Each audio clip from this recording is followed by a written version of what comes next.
Okay. The first thing you might see on the final exam will be something that looks like this, TTL level, and it will be something that just simply says high, low, and not allowed. And you have to give me this level, which is 0.7, this level here, which I've got, you know, you can be 2.7 or 3 volts, somewhere around that area. And this level here, 5 volts. So in other words, you have to know those voltages right there. So, right there. Next thing is you might see something that looks like this.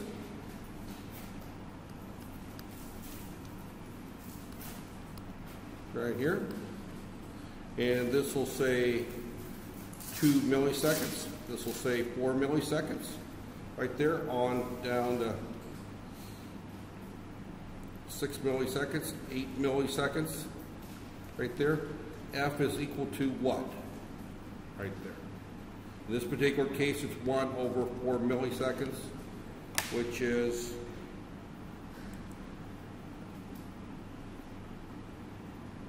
where's my 1 over X key?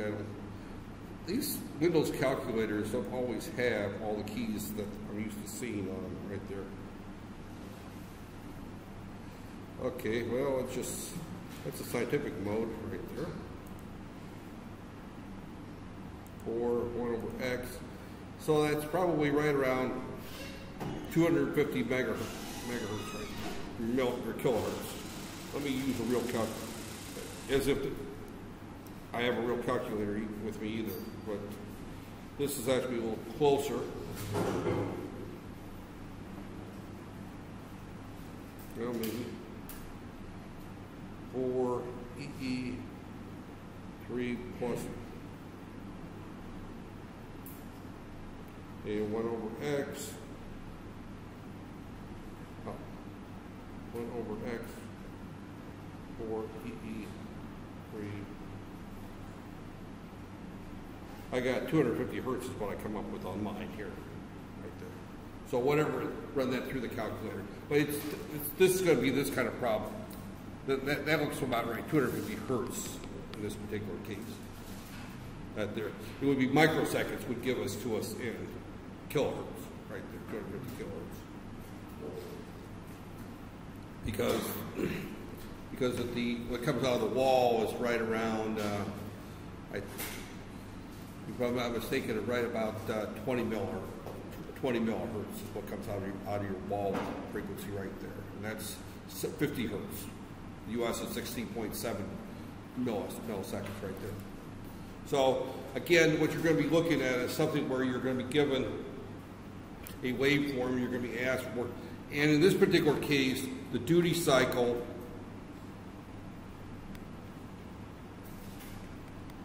is going to be 50%, and that's because the on time equals 2 milliseconds, the total time is equal to 4 milliseconds, so 50% right there is what your duty cycle would be. That there.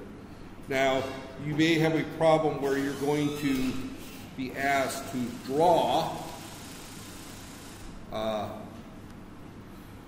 let's say, 10 kilohertz waveform with 25% duty cycle. Duty cycle right there. So again, it would be something that looks like this. And this period is going to be 1 over 10 kilohertz, whatever that is. I'm not going to calculate it is. And this is going to be 1/4 of that right there. So again, that's the basic concept is what you're going to have to do right there is you have to, and again, all you have to do is just take 1 kilohertz, 1 over X, that gives you the period, and then divide that by 4, and that's the on time. I could say 75% duty cycle, in which case it's going to look like this, right there. And then the next one looks like this. So it's off 20%, 25% of the time. So again, you're expected to just show what that looks like again, that there. there. Okay. And again, I'm looking at one of the versions of the test here. So next one is basically serial versus parallel. And basically, all I'm looking for is a definition. Serial is 1 bit at a time. At a time. Right there. Parallel is 8 bits at a time. At a time. My handwriting is terrible. Now, I didn't get into the advantages and disadvantages much on that particular one there. So I didn't ask that question there. But the advantage, of course, of parallel is that it appears to be faster. But in reality, today, parallel communications is actually slower, other than if you're on the PC board itself. And the reason is that there, and again, it's not on the test, so you can ignore it if you want to, but if you look at a parallel cable, which used to be the main way of doing communications between printers, scanners, external hard drives, it was much faster than serial, because you could do 8 bits at a time. But the problem is that the speeds have gotten fast enough that when you have two wires that are running parallel to each other, there's capacitance between the two of them right there, and they get something called crosstalk. They get interference between them. So as a result, it's become faster to use serial communication because you don't have the crosstalk between the wires. That's why you look at most computer systems today. What is the most common way of interfacing peripherals to a computer? The answer is what? USB, right? What does USB stand for? Universal Serial Bus, right? So obviously USB, since the word serial is in the name USB, is a serial communications protocol. There. Back in my day of early computers, the most common interface between printers and scanners was something called the Centronics parallel interface. I have not seen one of those on a desktop computer in probably 15 years, so that tells you how long it's been since parallel has been the dominant interface there. Probably 10 years ago, the most common hard drive interface inside of a computer was the 40-pin IDE. Nowadays, if you connect hard drives inside of a computer system, it's a serial ATA bus right there. So hard drives are all internally connected with serial cables right there. Where the mainstay, as I said 10 years ago, was parallel right there. It might even been a little longer ago since parallel, but the most common interface was parallel. And as the speeds have gotten faster and faster, parallel, there's been too much trouble with crosstalk between the cabling that they've gone to serial right there. And now there's USB 3, which is extremely fast. So, all right, getting back to the test, that was a little side note off the test, right, off there. Again, I pointed out that there would be a drawing, and I'm just going to kind of go through the, right there, input, ALU, it may say something else, control, memory, and output right there. And right there. So I'm just going to read this. That there it says input to get information from the outside world into the computer. That would be the answer you would be looking for. Memory, temporary storage of information for the computer. Now memory is different than storage right there. So the key thing when you answer the term for memory is that this is short-term temporary storage right there, or temporary storage of information. If you look at hard drives and things like that, those are normally considered part of the input right there, or output right there.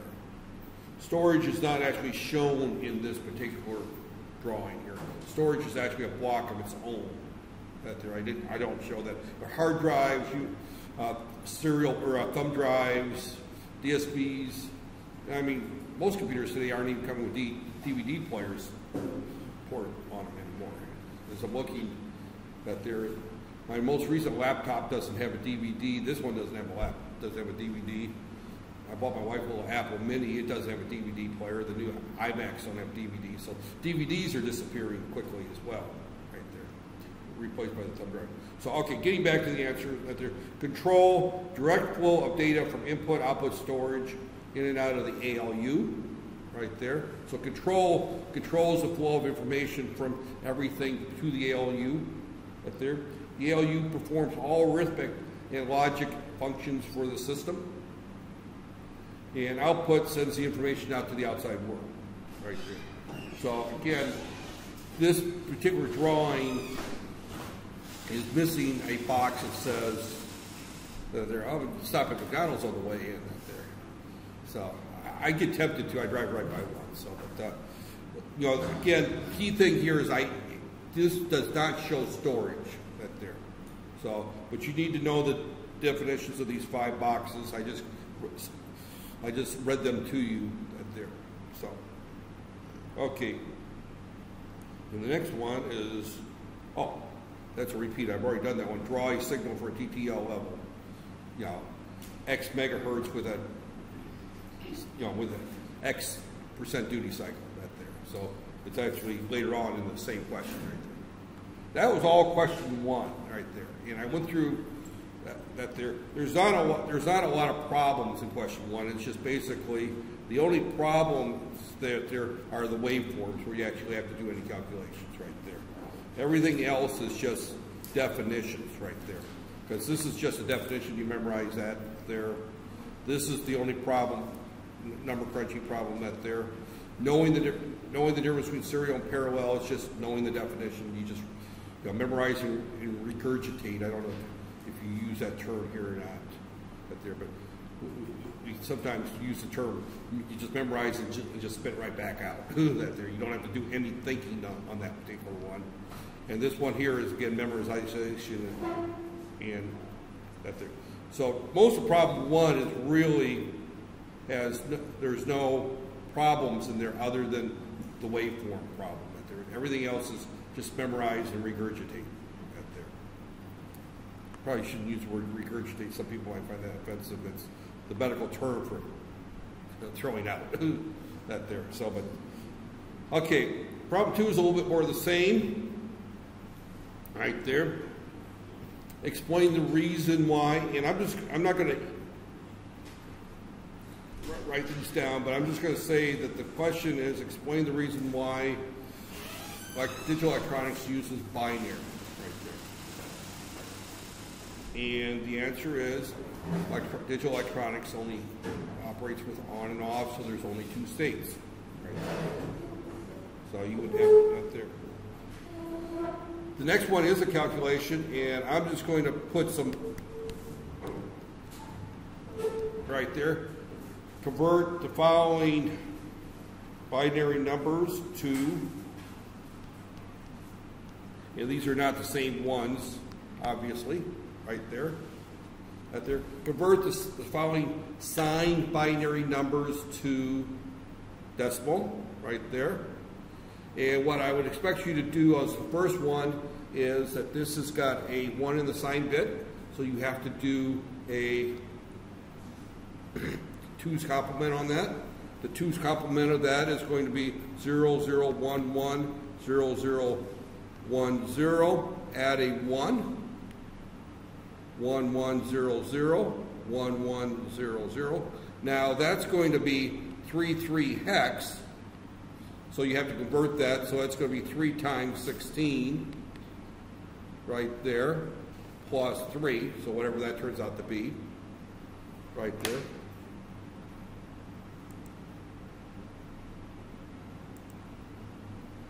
Programmer. Byte. Yeah, it's hex, that's 33, so you end up with the number 51 is the right answer for that right there. And right there. And if I look at that their decimal, that's going to be 0011, 0011, which is what we had when we found the 2's complement right there. If I take 33 hex and right there, so the answer is negative 33. I did not put the negative there. The answer is negative 33 hex. So you have to make sure you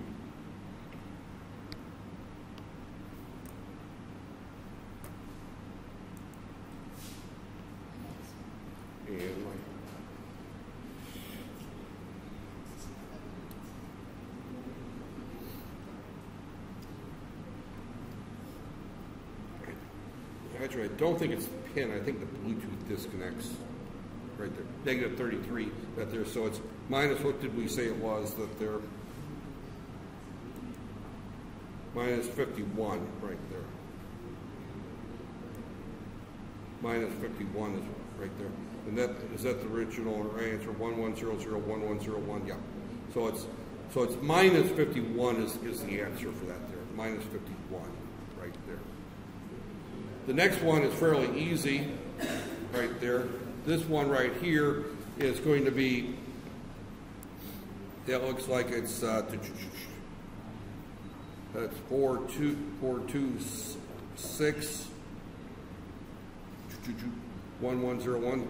It looks like 6D hex. So you can convert that again. That one you could do on your calculator right there.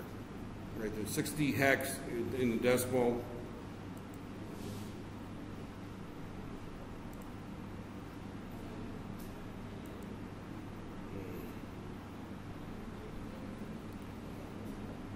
$60 is decimal 109 right there.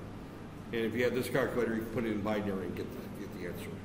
I know that the person who taught this class last year, they didn't allow calculators. I don't care about calculators right there because later on I had the question that really tells whether or not you understand that there. So that's one.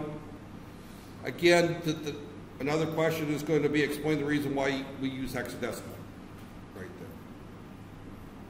Again, a lot of this is a repeat of what I did the other day. So right there, but you know, and again, the answer is going to be it's easy to convert from binary to hexadecimal.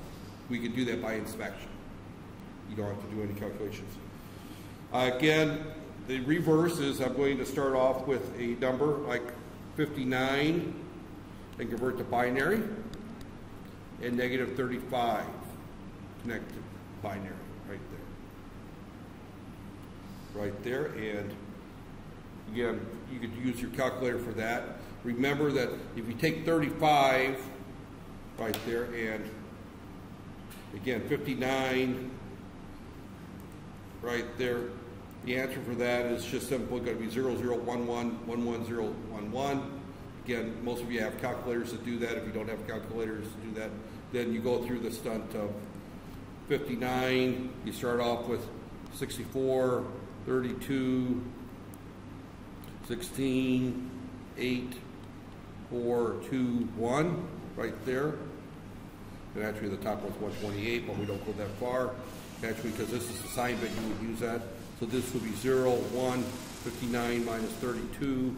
Is left with 7, 2. So you would take a 16 off that 16.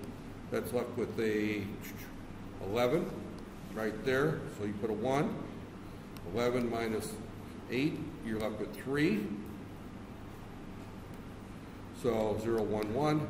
And so that's the answer 0, 0, 1, 1, 1, 0, 1, 1. Right there. Right there. So if you, again, that's the way you would do it without the calculator. You know, I remember doing that.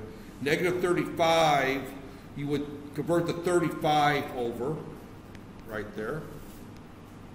Again, if you did it that way, if you started off with 64, 32, 16, 8, 4, 2, 1, right there. 0, 1, 1, 1, 0, 0, 0. Again, I did that quickly because I take 32 left, and I subtract off, and I'm left with 3, so I don't have to go through the rest of them. I just write zeros down there. So I'm left with 0, 0, 1, 0, 0, 0, 1, 1, right? 1, 1, 0, 0, 0, 1, 0, right there. I take the 2's complement of that, 1, 1, 0, 1, 1, 1, 0, 0, add a 1, 1, 0, 1, 1, 1, 0, 1, 1. Is that the same thing I get if I use a calculator? Negative 35, decimal, 35, 35 plus minus, right there, 1101, 1101. That's the same. So that's what I got the right answer right there. So again, that's the process you would go through. Again, that's not the same question, but again, those are the questions we have right there. The next question is, and I'm going to 0B21 hex, A21F hex, convert to binary. That one I would expect 0. B is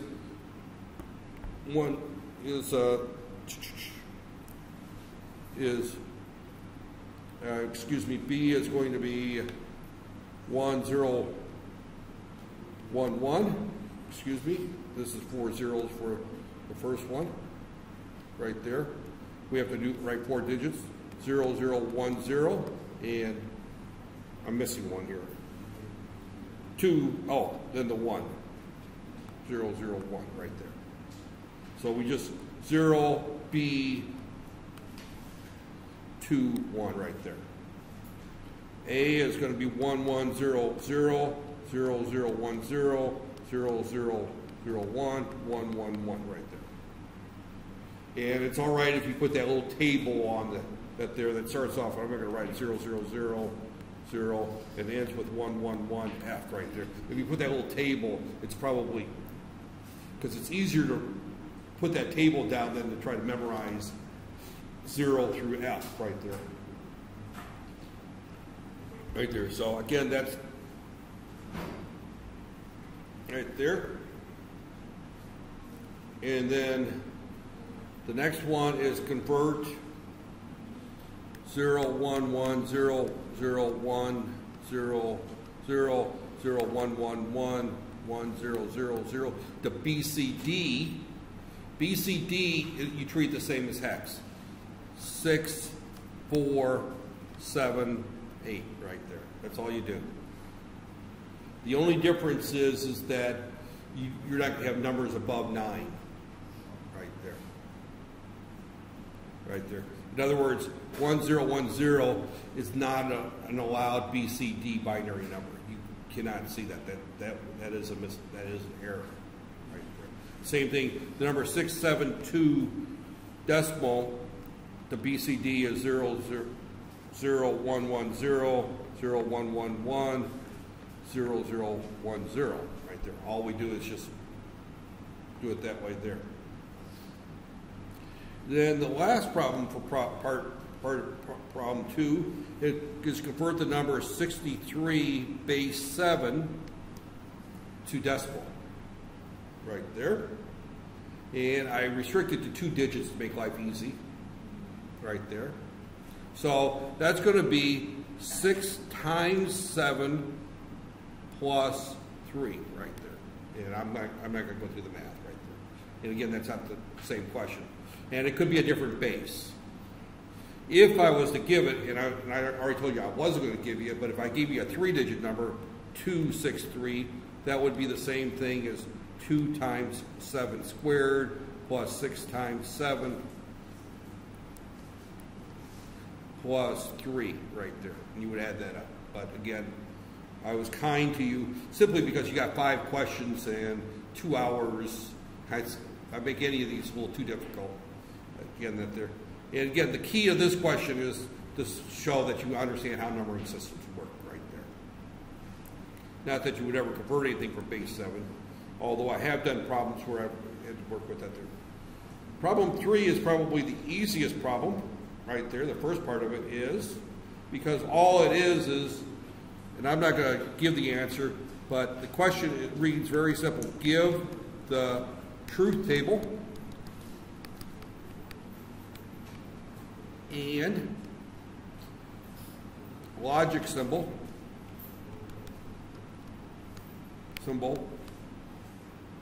for the OR, B, and,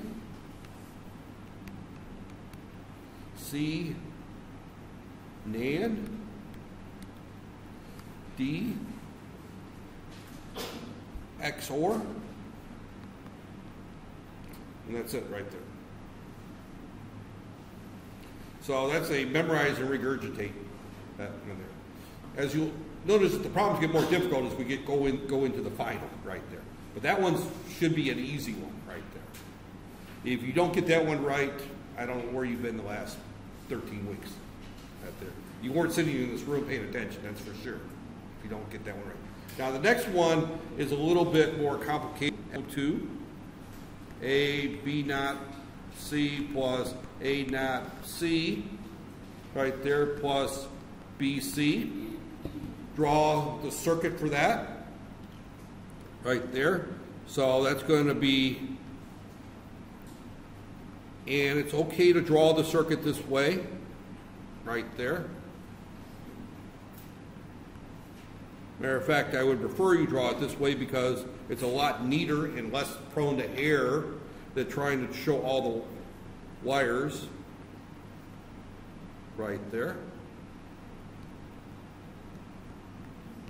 Right there. So that would be the answer I would expect for that particular problem right there. Again, right there. Nothing difficult about this. Now the next part of this is a little bit more difficult, is that I'm going to ask the truth table for this particular function right there. So the truth table for this is A, B, C. Now I'm going to then put here A, what did I have? A, B naught, C. Then I'm going to have A naught C, and then the last one was BC, then X here. This is the way that I would do this problem. You can do it however you want, but this is probably the easiest way to get the right answer.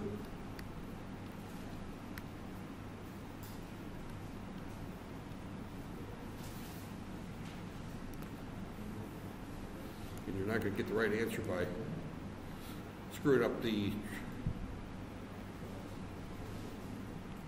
1, 2, 3, 4, 5, 6, 7, 8. A, B, C, A, B naught C is going to be this one right here. That's the only place that's going to be a 1 right there.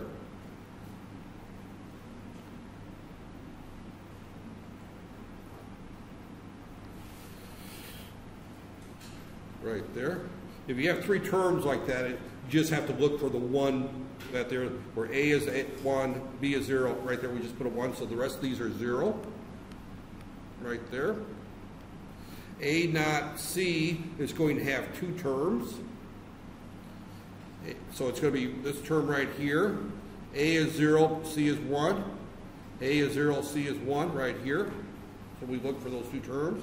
Every place else, that's a 0. Right there. And then we look for BC, and that's where B and C are both 1. Again, you're going to have 2 terms, 1 here and 1 here. Right there. Everything else is a 0 here. Now X is going through an OR gate, so we just go through it, and if any of these 3 are a 1, right here, if any of those 3 are a 1, we would put a 1 here.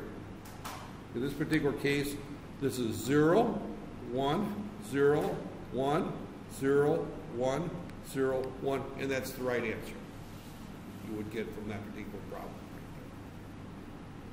Again, this is a little bit more difficult than that there, but if they were all as easy as what we did before, there was no reason for this discussion today, right? Right there. So So we would start off with this problem. This problem has two parts to it. One is give me the circuit, and the next is give me the truth table right there, what you would expect for that there. So as we go through here,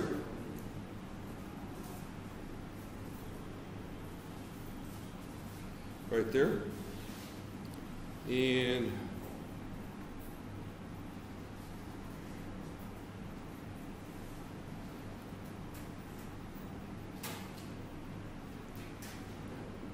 I'm not going to go through and solve this, but I actually have another one of these that is going to be of the form A plus C, A plus B, A plus C, all with a not that type of problem. In other words, there'll be another one like that there that's going to be a little bit messier, that's going to involve a NAND gate, in this particular case a NOR gate right there. So this one here would be AC, I just said I wasn't going to do it. This would be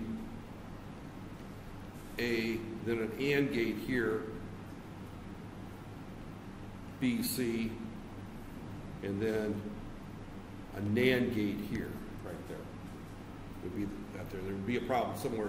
Again, it's just a different version of the same type of problem, right there. The next question is going to be one using a multiplexer. You're going to be given a truth table, A, B, C, D.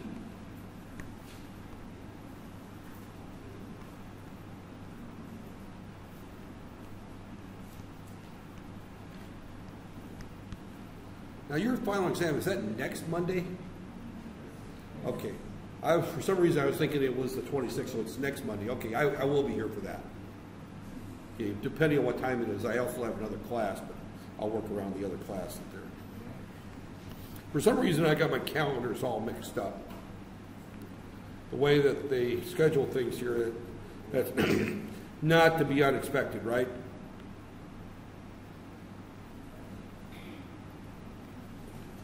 Because they are running 3 different sessions simultaneously that you got the short session, this session, and then the semester, September semester, regular semester. So 3 of those, they're all overlapping each other, so I get confused easy.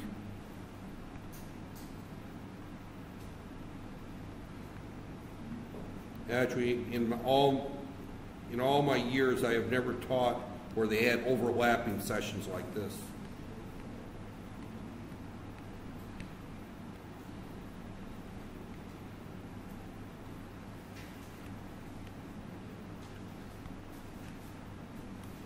Is this right? 1, 2, 3, 4, 5, 6, 7, 8, 9, 10, 11, 12, 13, 14, 15. I'm missing one here. Yep, I'm missing one right here.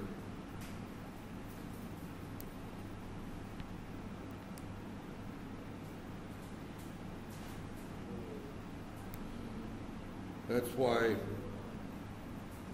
1, 0, 1, 1, 1, 1, 0, 0, 0, 1, 1. Okay.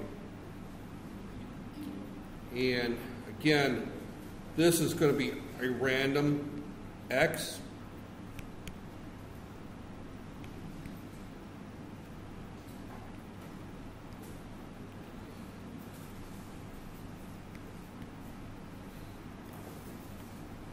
Right there. And you're going to be told that you need to do this with just an inverter and an 8-to-1 mux. Right there. This is going to be S2, S1, S0. Those are my 3 select lines. Here's X coming out. This goes to A, B, C. Now, for sake of the answer, you don't have to wire this up. You just show me, like I did before, what we're going to connect each one of these are. This is data 0 all the way to data 7. We break these up right here. This is D naught, This is 1, this is D naught, this is D, 1, 0, D, and D naught right there. And you would just simply show that those are connected to right there. So it's fairly straightforward doing a 4-input function using just a multiplexer and the inverter. You don't have to show the circuit D and D going through the inverter here, right there. You don't have to show that going down and then connect each one of those. You can just simply write D naught here, write 1 here, write D naught here, write D here, right there. Or you can just simply show that this goes to D0, this goes to D1, this goes to D2, like that there. As long as I can see that you've identified what goes to the inputs, it doesn't matter. Trying to wire this thing up with 2 hours, as much as you got to do on the test, don't do that. I will get a migraine trying to grade that problem otherwise. It's such a messy drawing. But again, there would be one like this, and I know that we covered this particular one right there. So, okay. So that's problem 3. Problem 4 is going to be something where Z is equal to A, B plus C naught, C plus D, or no, A plus C naught plus A naught B naught plus C naught, all inverted like that right there, and you're supposed to simplify that right there. Right there. And again, you can simplify this multiple ways. First off, as I go through and multiply the first one, AB plus AC naught plus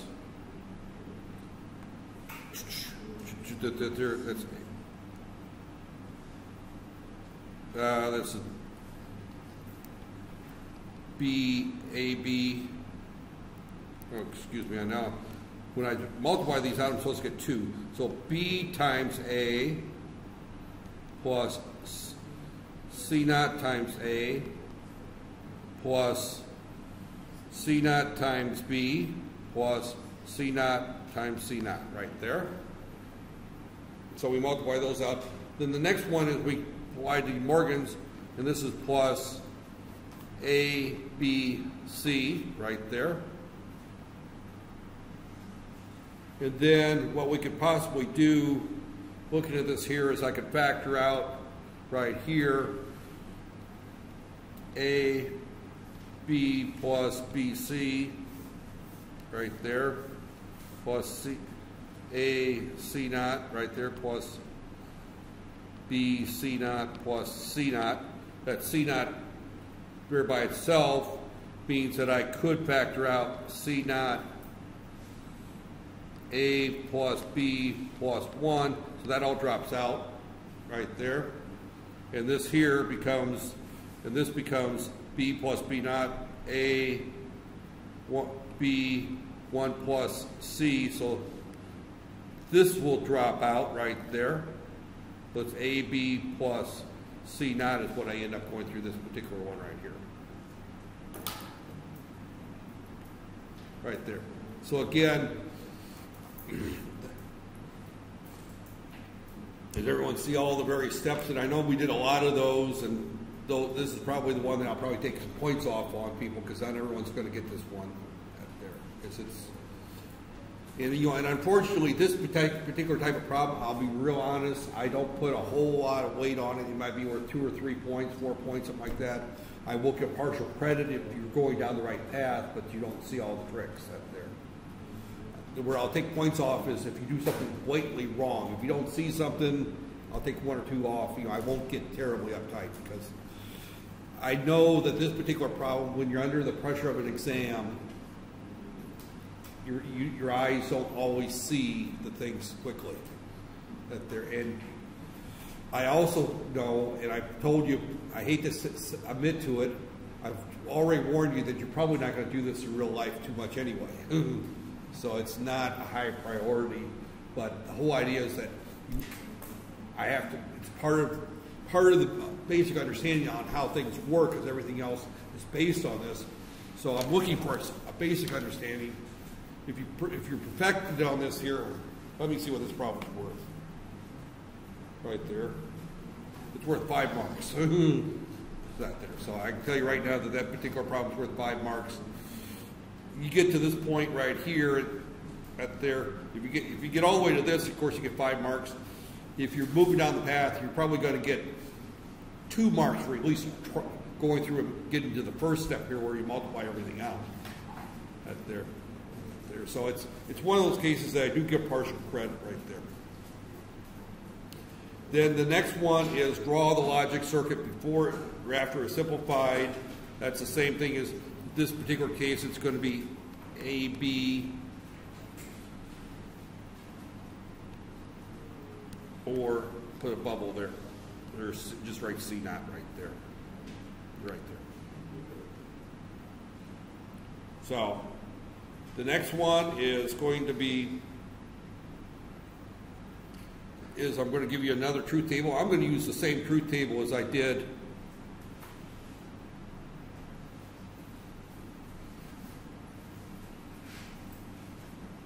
nope, not that one.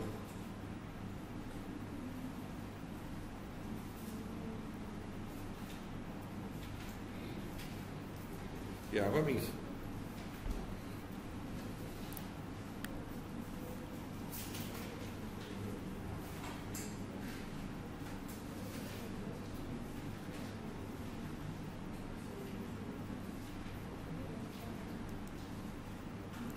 Copy.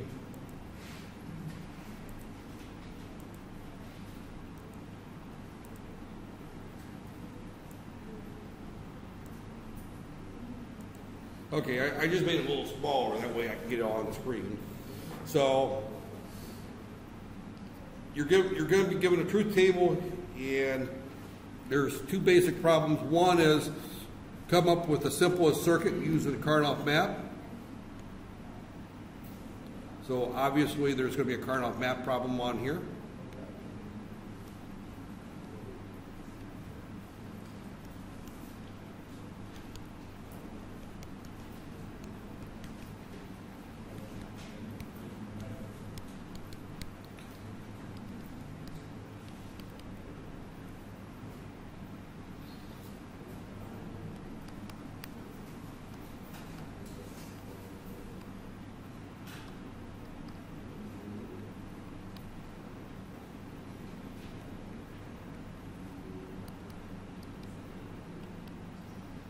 Oh, I just screwed up. What? I'm not taking the test today. This is a Monday morning. I don't function well on Monday mornings. I don't know.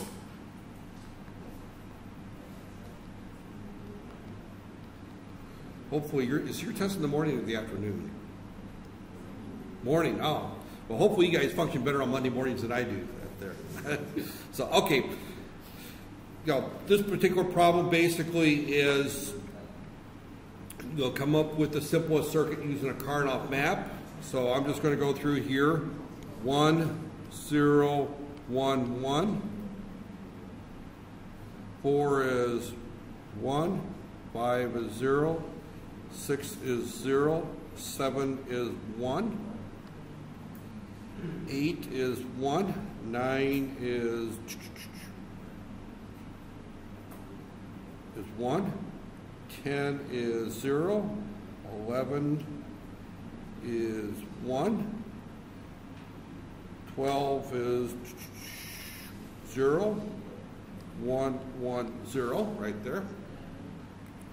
So we fill in our Karnoff map, and we start looking for things to circle.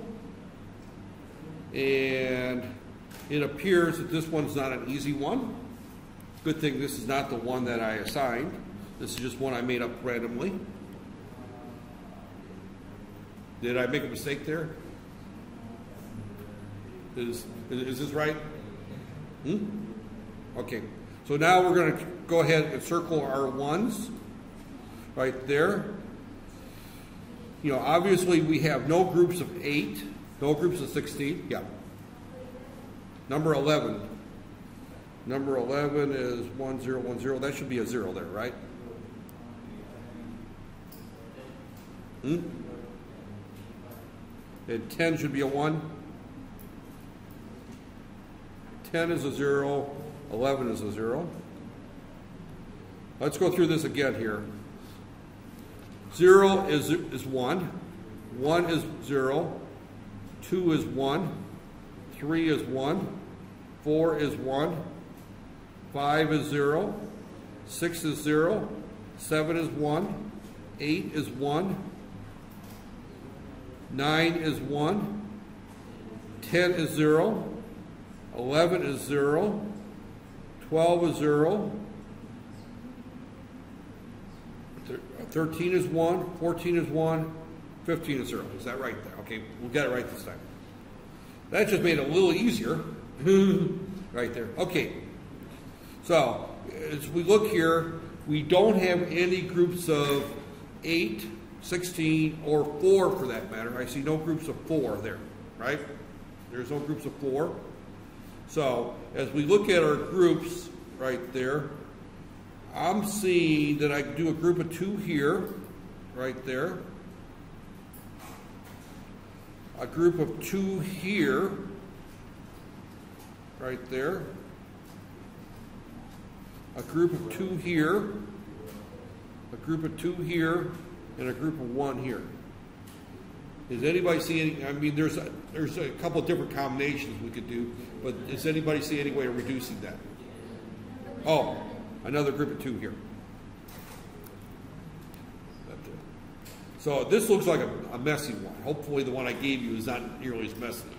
But if you can see all these, you're in pretty good shape right there. So the first one, and I'm going to change colors. I've been using blue. Let's use purple here. I don't know how purple is. This group of 2 right here is going to be A naught, C naught, D naught right there. That's this group of 2 right here. Plus, let's go these 2 right here. D changes, so that's A naught, B naught, C. That's this group of 2 here. Plus, this group of 2 here looks like it's A naught, C, D right there. That's that group of 2 there. Plus, this group of 2 is A, D naught, C naught, D right there. Is that?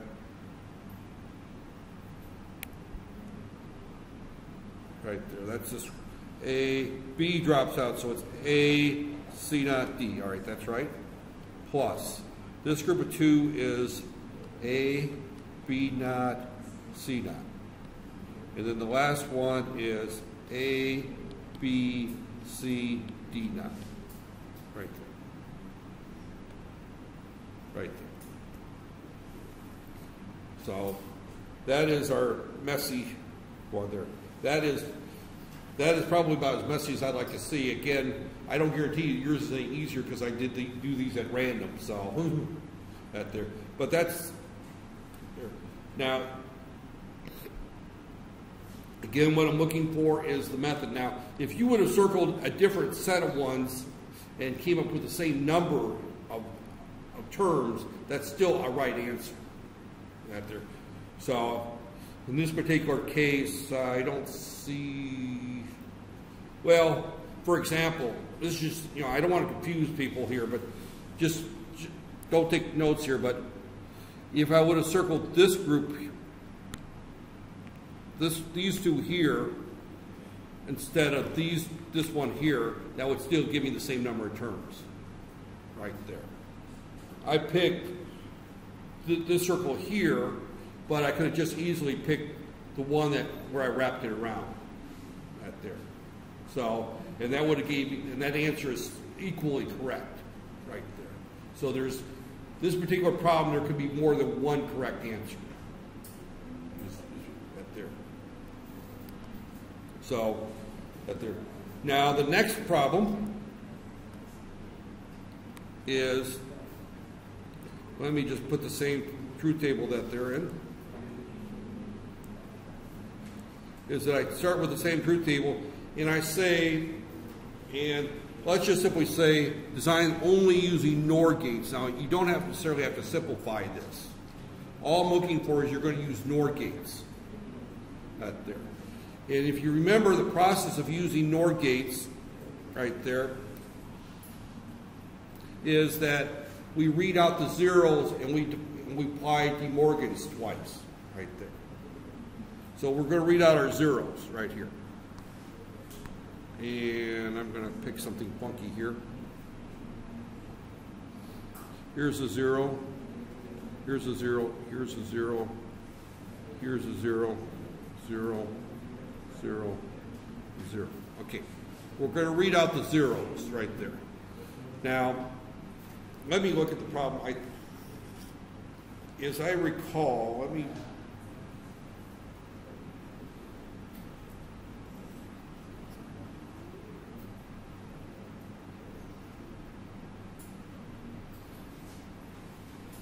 Okay, the way that I word the problem is, I'm going to leave that up there. Why did I close it there?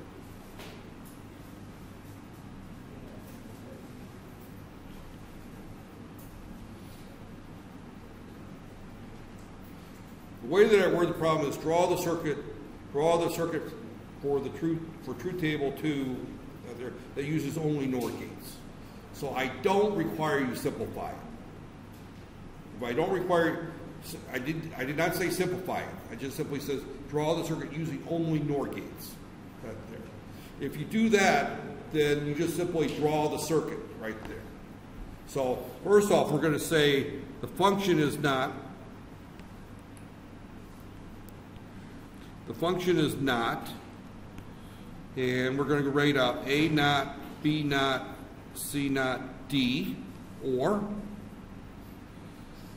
A naught, B, C naught, D, right there. The next term is A naught, B, C, D naught, or A, B naught, C, D naught, or A, B naught, C, D, or A, B, C naught, D naught, or A, B, C, D, right there. So then I'm going to say the function is, and hopefully I can write this whole thing here, C, D, right there, plus A, B, C naught, D, plus A naught, B, C, D. As you can see, these problems take some time, right there, plus A, B, that not doesn't go there. And there's lots of places for mistakes, so that's why I don't have to write a hard test for this class. There's too many places for mistakes right there. And all with a big knot over it, right? So our function is A plus B plus C plus D, not A, B, B naught plus C plus D. Hopefully I made this simpler than the one at there.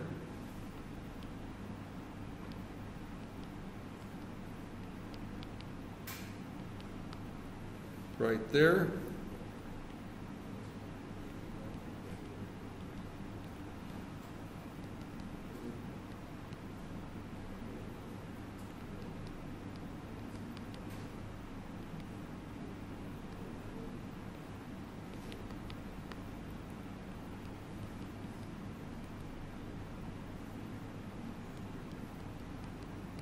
Right there.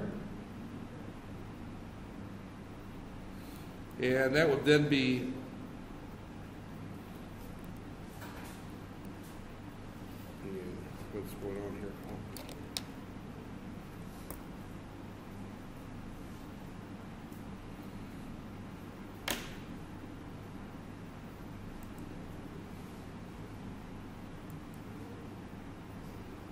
Yeah. My screen just went darker on me, but that's all right. What's my battery look like?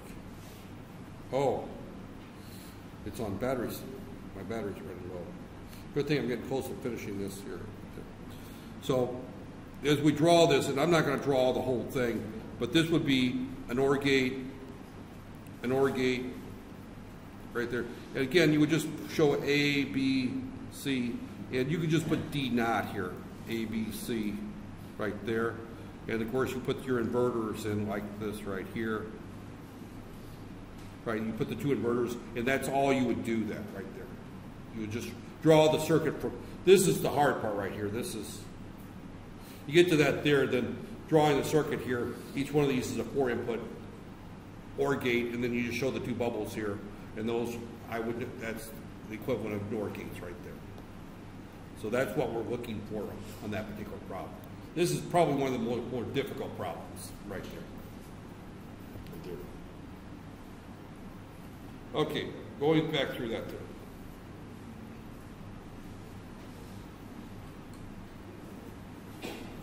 And actually on mine, I did simplify it right there. I did simplify it right there. And actually, if you there's no requirement to simplify it. If you were to simplify it,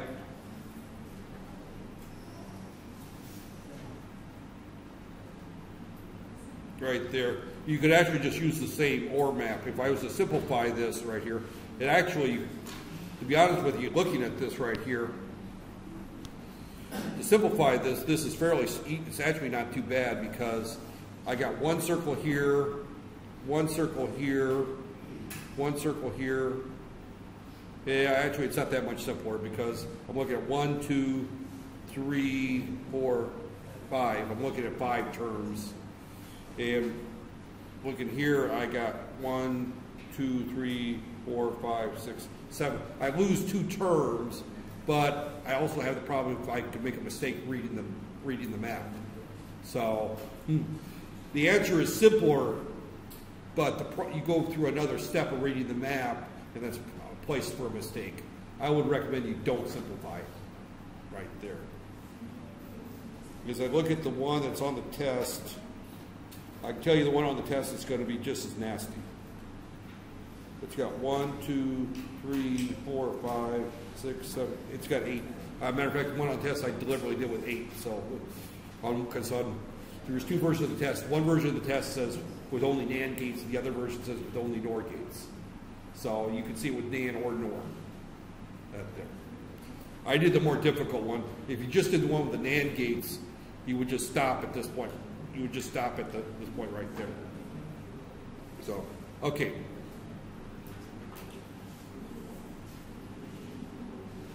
And then the next one is fairly straightforward. I say, here's an 8-bit adder. Right here. Or a 4-bit adder. I can see 8-bit adder. Right there. 8-bit adder. Right there. There's 8. 8, 8, 8, 8. Right there. You know, we'll assume that there's 8 there. 8 there. Draw me a 16-bit adder. And there's going to be a carry out, carry in, and a carry out.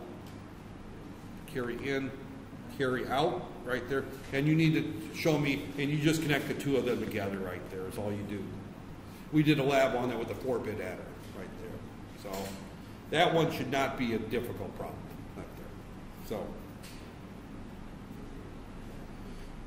Okay, we're to the last question here, question number 5. That's the one I spent the least amount of time with right there. And I'm not going to, right there. First off, explain the difference between a mealy and a more. In more, finite state machine. A more is a whose output is determined only by the current state, where a mealy can use the output. Easiest way is a mealy right here. Here's my inputs right here. Inputs right there. This is my finite state machine right there. here's my current state fed back as an input to my there, and my current state is also fed into my outputs right there. A more means that we can, or that's the this is a more right there. A mealy means that I can take some of my inputs right here. Some of my inputs are also fed into my, this is current state, and some of my inputs are right there. If I had more time to delve into this, I would actually show you a finite state machine and you would have to tell me whether it's a mealy or more. All I'm asking for is the difference. So when we look at a more is a finite state machine whose output is determined solely by its current state right there. This is the current state right there. So the outputs are only a function of the current state. A mealy can look at the current state plus the current inputs to determine that there. Most finite state machines are more finite state machines. The reason is that if you have a mealy finite state machine, the outputs can be asynchronous right there. So a more finite state machine, since it only changes state on a rising or falling clock edge, the outputs are going to be synchronous. They can only change state at the same time. But on a mealy finite state machine, because the outputs can change without the state changing, the outputs can be asynchronous. In other words, an input changes, now the output can change before the next clock edge, right there. So typically, most people try to avoid that. And the next one I am not going to do here. I'm just going to show you the problem right there. It's going to be something that looks like this right here.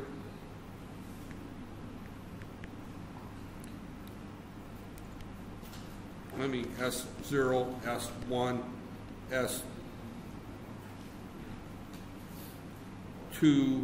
S3 right here. And 0, 1, 1, 0, 0, 1, 1, 0, and I'm trying to change these as I go through here, so I don't know if I got one that works or not. I don't want to give the exact answer right there, exact question. And I give you a sequence. It's going to be 1, 0, 0, 1, 1, 0, 1, 1, 1. And you got to go through and go through and show me what the output's going to look like. We start off with 1 right there. This is 1, 0. We start at S0. So we look for S0's got two combinations here. If it's a 0, I left off the, oh, okay, right here. Again, if it's a 0, it's going to go to this here. It's going to go to S3. So we start off at S0. Our input is, this is our current state, our input, and our next state, and then our output. Output, and 0, 1, 1, 0, 1, 1, 1, 0, 0, 1. I give you a sequence like this, and you start off here, S0, your input is a 0, so you're going to go to S3 next. Your output is going to be a 1 in this, excuse me, your input is 0. You write that off this table right here, 0. Your next state is S3, right there. Let me start over again since I keep messing this up here. Right. You start off here. Here's my ugly-looking finite state machine, right there. And again, I don't know. This may be a finite state machine that takes me nowhere. The one that is on the test will actually take you someplace if you follow through that there. And I start off with S0. That's my first state. I look at my input, it's a 0. So I write a 0 there. I look at S0, and if it's a 1, I go to S2. If it's a 0, I go to S3. So I write S3 as my current state right there. Then I look underneath here, my output is going to be a 1 for that transition right there. Now I'm in S3. Right there, I write S3. So this here becomes the current state on the next line, right there. So I'm in S3, my input is 1. S3, if I've got a 1, I go to S1. My output, or excuse me, I write a 1, I go to S1, and my output is a 0 at that point there. And I did not put in here the case of 0, 0 right there. I left off a case there. If S3 is equal to a 0, I don't say where it's supposed to go. So as I said, my finite state machine was just randomly drawn right there. So, all right, now I'm in S1. My input is a 1. If I'm in S1 and my input is a 1, I don't tell where it's supposed to go. I've got a mystery spot right there. I got a dead end right there. Well, let's just say for sake of argument, we'll put 1, 0 there. Let me go ahead and fill out my empty spot there. So now I go to S2 and my output is a 0. I'm in S2, my input is a 0 right there. So in S2, if I've got an input of a 0, I go to, again, I didn't define it. That there. No, yeah, I did define it right there. It is defined. I go back to S0 right there. I go back to S0 and my output is a 1.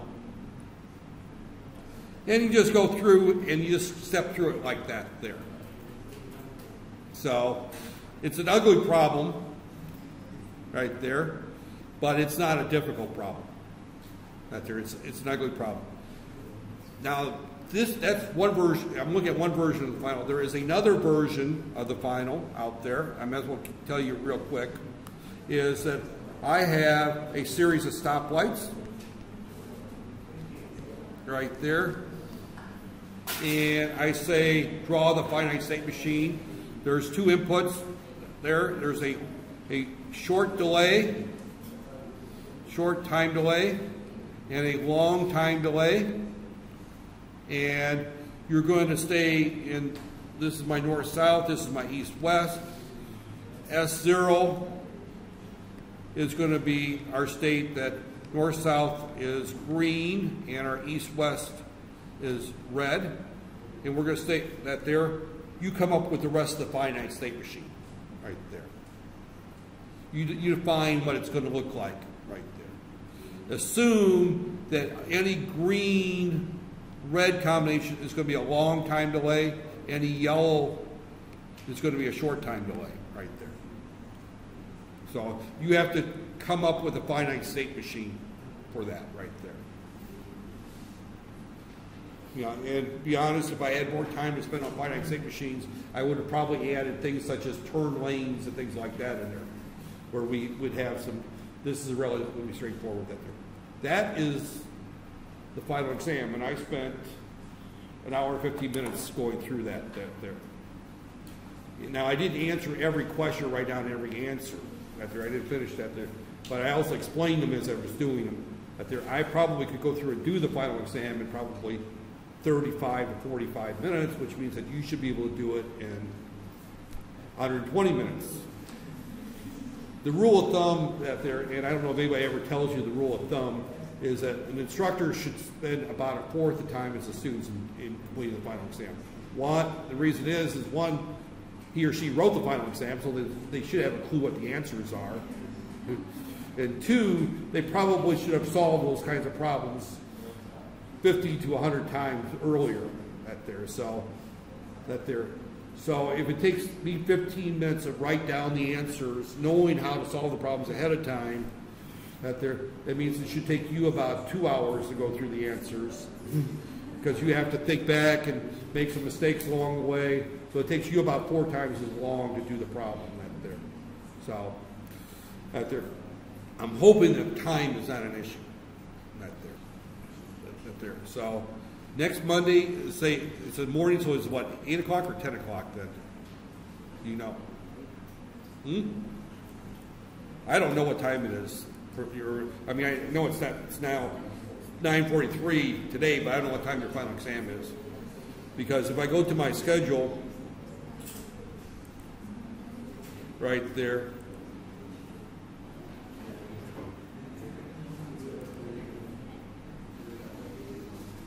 you'll notice that it's not on my schedule. right there.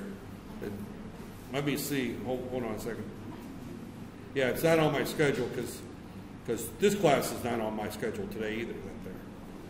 So it's not on. So it's not on my schedule. So I don't know. So it's what, 10 o'clock? 10? 10 o'clock. Okay. What's that? 9 o'clock. Okay. All right. Yeah, because I have to be there at 9 o'clock for the start of it, and then I have to be there at 11 o'clock for the end of it. So I could be there at 9 o'clock easy enough for the start of it. I got another class, as you can see, 10:15 to 12:15. So I'm going to leave that class. So it's on the 26th. Oh, if it's on the 26th, it's on the 26th, and I won't be here that day.